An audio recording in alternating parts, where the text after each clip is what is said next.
Hello everyone, কেমন আছো তোমরা সবাই? আশা করছি তোমরা সবাই অনেক ভালো আছো আর আমিও ভালো আছি। তো আমার চ্যানেলের নতুন একটা ভিডিওতে তোমাদের অনেক অনেক স্বাগত এবং অনেক ভালোবাসা।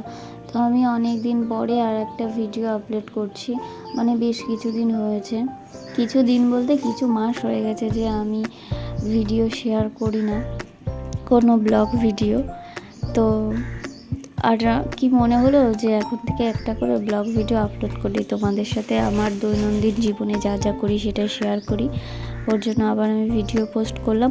তো দেখো, সকাল সকাল ঘুম থেকে উঠে আমি আমার কাজকর্ম যা থাকে সেগুলো কমপ্লিট করে এখানে আমি বিছানাটা উঠিয়ে নিলাম। আর মাম্মাম ঘুম থেকে উঠেছে, ওকে জোর করে ওঠাতে হয়। ও সকালবেলা একদমই ঘুম থেকে উঠতে চায় না, কেন জানি না, মানে একটু রাত করে ঘুমাবে আর হচ্ছে গিয়ে সকালবেলা তাড়াতাড়ি করে ঘুম থেকে উঠবে না। আর এখন যেহেতু গরমের সময়, দিনটা একটু বড় হয়ে গেছে, দুপুরবেলা যা রোদ দেয় ওই টাইমে যদি না ঘুমায় না, তো মানে মানে শয়তানি করে বেড়াবে, দুষ্টুমি করে বেড়াবে। ওর জন্য ওকে ওই টাইমে ঘুম পাড়ানোর জন্য একটু সকাল সকাল ঘুম থেকে উঠায়। তো ওইদিকে দেখো, আমি সকালে রান্না করেছি তোমার সিদ্ধ ভাত আর হচ্ছে গিয়ে তোমার রসুন ভাজবো। তো মা বলছিল যে মার হাত পা ব্যথা, তো আমি জানি যে রসুন আর কালো জিরে একসাথে ভেজে খেলে গায়ে ব্যথা একটু কমে। তো ওর জন্য রসুনটা ছুলে নিচ্ছিলাম, একটু ভিজিয়ে রেখেছিলাম যে তাড়াতাড়ি আর কি ছুলে যাবে, সহজেই ছুলে যাবে, কষ্ট হবে না ছুলতে। ওর জন্য একটু জলে ভিজিয়ে রেখেছিলাম কিছু সময়। তো তারপরে দেখো, আমি এখানে কিছু জামা কাপড় ভিজিয়েছিলাম, তো সেই জামা কাপড়গুলো কেচে দিচ্ছি এখন। আর যেহেতু কালকে একটুখানি মেঘ হয়েছিল, একটুখানি বলতে কি বলতো, কালকে একটু মেঘ হয়েছিল, যার জন্য আমি কালকে জামা কাপড় কাচতে পারিনি। কারণ রোদ না উঠলে কি করে আর কি, কিসের ভরসায় জামা কাপড় কাচবো? ওই ভিজা জিনিস টেনে নিয়ে বেড়ানো ভীষণ একটা অদ্ভুত ব্যাপার। তো ওর জন্য আর কি আমি কালকে আর জামা কাপড় ভিজাইনি, মেঘলা দেখে আজকে ভিজিয়েছি। দুদিনের জামা কাপড় একসাথে অনেকটাই হয়েছিল। তো তারপরে দেখো, আমার কাচা কমপ্লিট হয়ে গেছে, তো আমি এগুলো এখন মেলে দিচ্ছি। আর মাম্মাম ওখান থেকে ঘুরঘুর করে বেড়াচ্ছে। আমি বলছি যে ঘরে যা, ওর হবে না, ওর ফোন লাগবে, ও এখন ফোন দেখবে, মানে খেলবে না, এখন ফোন দেখবে। আর বাইরে দেখো, এখনও 10টা বাজেনি আর রোদের তাপটা দেখো কত পরিমাণে, রোদের তাপ ভীষণ, মানে রোদ্রের দিকে তো আমি তাকাতেই পারি না, মনে হয় যেন আমার চোখ ছোট ছোট হয়ে আসে, চোখ চোখ মেলতেই পারি না, এতটা মানে কষ্ট হয় চোখ তাকাতে। তো আমি জামা কাপড়গুলো মেলে তারপরে চলে এসেছি ঘরটাকে ঝাড় দিতে।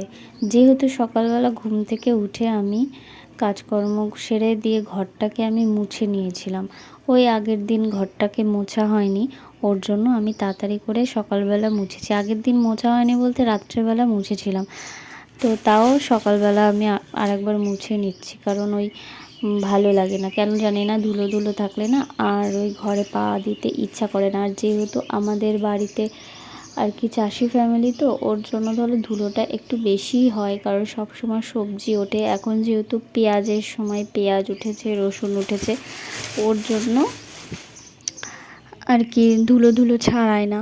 তো ওর জন্য আমি দুবেলা করে ঘর মুছি, যদি সময় থাকে তো আমি দুবেলা করে ঘর মুছি, আর নাহলে তো একবেলা করে তো ডেলিই মুছি, তাও হয় না।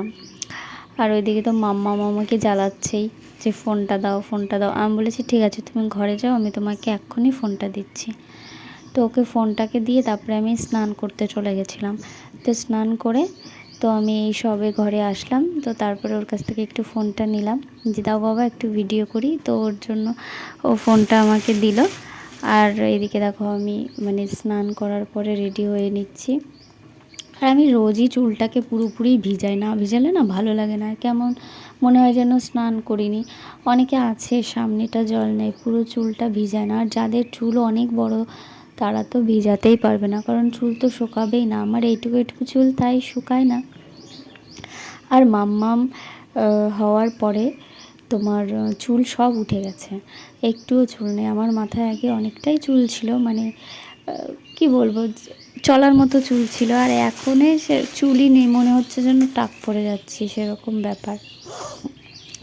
ব্যাপার হয়ে যাচ্ছে। তো আগে যারা দেখেছে আর এখন যারা দেখে তারা বলে যে তোমার মাথার চুলগুলো তো সব উঠে গেছে, তুমি তো টাক হয়ে গেছো। তখন কি খারাপ লাগে যে সত্যি সত্যিই টাক হয়ে যাচ্ছে, দিন যাচ্ছে আরও টাক হচ্ছে।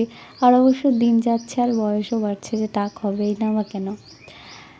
তো দেখো আমার শীত গরম কোনো কথা নেই, জানো তো, আমার বোরোলিংটা লাগাতেই হবে, কারণ আমার ঠোঁট প্রচুর পরিমাণে ফাটে। কারণ কেন বলো তো, মানে টান ধরে। আমি বারবার করে ঠোঁটটাকে জিভ দিয়ে ভিজাই, ওর জন্য না বারবার করে ওই ঠোঁটটাই আর কি তোমার ওই টান ধরে ভিজানোর জন্য আমি সবসময় বোরোলিং একটা ক্যারি করি। তো তারপরে দেখো আমি খাওয়া দাওয়াটা কমপ্লিট করেছি, স্নান করার পরে সকালের খাওয়া আর কি কমপ্লিট করে তারপরে যেই থালাগুলো ছিল, মানে যে এঁটো থালা বাসনগুলো ছিল, সেই এঁটো থালা বাসনগুলো আমি মাজতে চলে এসেছি।